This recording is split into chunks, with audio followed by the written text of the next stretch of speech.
conceito de anime ocidental não é nada novo. Há muitos que seguem um estilo de animação e narrativa semelhante aos japoneses. Talvez o exemplo mais famoso seja o de Avatar, conhecido pela sua qualidade acima da média. Planejando algo semelhante, a Netflix apostou na adaptação da série de livros infanto-juvenil espanhola Crônicas de Idum. A história trata sobre o reino de Idum, uma terra de fantasia repleta de magia, que tem como fonte dessa mágica duas raças, os dragões e os unicórnios. Reza a lenda que em algum momento a escuridão irá cair sobre o reino e tudo será destruído quando as serpentes atacarem.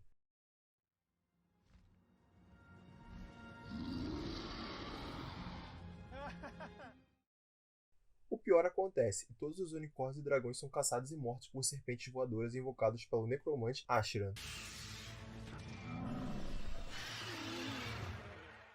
Fugitivos do reino agora vivem na Terra disfarçados como pessoas comuns, na espera de que algum dia elas possam retornar ao seu lar e voltar aos dias de glória. Ora, o que nós temos aqui? A história é contada do ponto de vista de alguns poucos personagens, o que supostamente deveria ser algo mais fácil de se trabalhar. Jack é um humano com afinidade à magia e teve seus pais mortos pelas forças de Ashiran, que têm monitorado qualquer sinal de magia na Terra e exterminado. Um dos soldados responsáveis pelo ataque dos pais de Jack é Kirtash, um poderoso espadachim que lidera a caçada. Antes que possa ser morto, o jovem é salvo por Shale, um talentoso mago, e Al-San, um espadachim e príncipe diante da queda de Idum. Apesar de habilidosos, os dois conseguem fugir com Jack por pouco.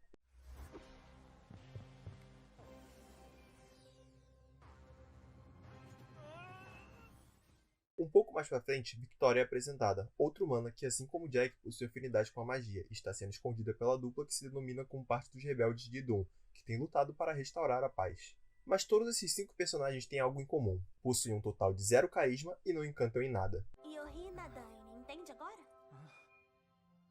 Agora entendo, mas... Jack é um protagonista quase que completamente insuportável, que passa boa parte da história apenas reclamando dos outros. É compreensível que seu personagem seja um pouco mais rebelde por ter apenas 13 anos e presenciado a morte dos pais. Mas é notável que em alguns momentos há passagens de tempo, e ele continua o mesmo, apenas se preocupando consigo mesmo e muitas vezes arriscando mais a vida dos companheiros do que propriamente ajudando. Ah, tá bom. Fale o que quiser, mas em breve eu vou te derrotar. Ha! Se eu pudesse usar uma dessas espadas lendárias... Jack foi pensado para ser um personagem impulsivo com passado triste que cresce com o tempo e aprende com seus erros. Mas sua fraca evolução como pessoa na história apenas gera indignação no espectador com sua soberba exagerada. Já é, Jack. Mas tá obcecado com Kirtash. E ele pode se aproveitar da sua impulsividade para te matar na próxima vez. Seu antagonista Kirtash é um prodígio que trabalha para o lado errado, mas que claramente esconde suas verdadeiras intenções de seu mestre. Ele poderia até ser um personagem um pouco mais interessante, se a maioria das suas participações não se resumisse a apenas 2 frases e ficar olhando para o nada como se estivesse perdido em seus pensamentos. Tudo que se sabe é que ele é tão poderoso que inimigos ou aliados o temem e fazem o máximo para não confrontá-lo. E nesse caso, teremos que fazer algo a respeito. Já a dupla Shale e Al-San servem mais como mentores, sendo usados para contar mais sobre a história de Idum e compreendermos como funcionam as leis desse mundo. Shale chega até a ser um personagem interessante nas primeiras aparições, mas quase sempre é usado para contar alguma história ou lenda, algo que poderia ser até interessante se a narrativa não fosse tão lenta e cansativa. É bem fácil perder a atenção quando ele começa a falar. Já Al-San é o tipo de personagem que precisa carregar um fardo duro e lutar a todo custo para libertar seu mundo. Apenas mais tarde o personagem recebe um desenvolvimento interessante. Foi forjada pelo mestre Galdiz de Namhe.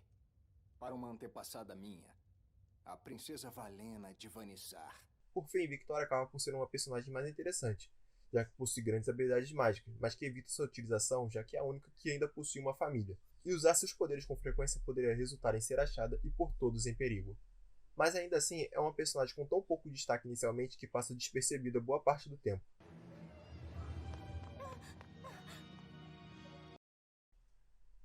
Um dos grandes problemas da animação é o excesso de transição de foco narrativo. Sempre há uma urgência ou situação diferente para lidar em questão de pouco tempo, gerando desenvolvimentos e resoluções apressadas. Apesar de tudo parecer muito apressado, ainda é muito esquisito como as coisas parecem lentas e com desenvolvimento cansativo e desinteressante quando tentam explicar algo. A sensação é que a história se prolonga demais, parecendo intermináveis. Que subjugou todos os magos graças ao poder do olho da serpente. Como uma série sobre magia e feitiçaria, é esperado que as cenas de ação ao menos compensem, mas nem isso. todas acabam muito rápido, e em alguns momentos é visível a economia do estúdio em fazer algo que seja mais prático e apressado do que visual e bem trabalhado.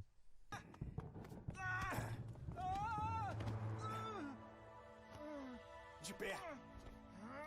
Apenas o primeiro livro foi adaptado antes do cancelamento, e é bem fácil entender o motivo após assistir. Se manter interessado enquanto assiste é uma tarefa árdua, já que pouca coisa consegue chamar a atenção, mas fica a indicação caso você sofra de insônia ou algo parecido.